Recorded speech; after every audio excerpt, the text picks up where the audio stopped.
Hello guys, karon nga adlaw kay namutang ko aloe vera sa ako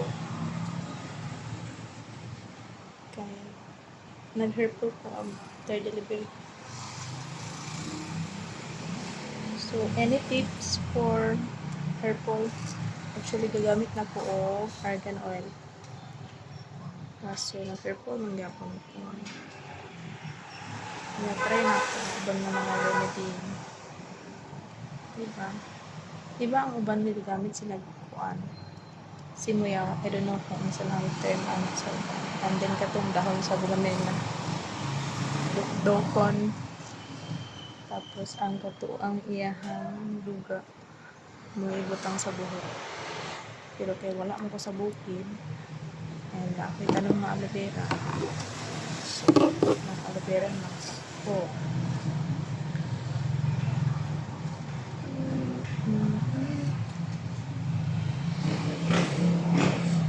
So, kung kanisa to'y nakabalo sa mga remedy for herbal, please comment down below.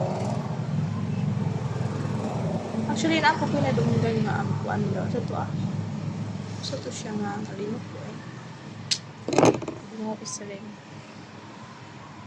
Sa to siya, nalimot ko.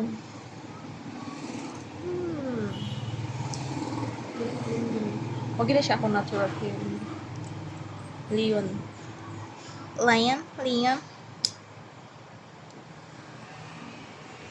Pero nagplano ko, hindi na ako siya ipariban.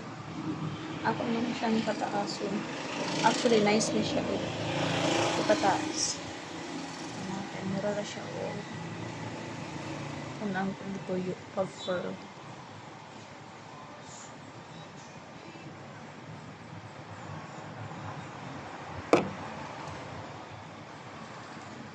Kasi dahil kiniray makauli sa akong herbal. Anong malay mo? Anong malay mo?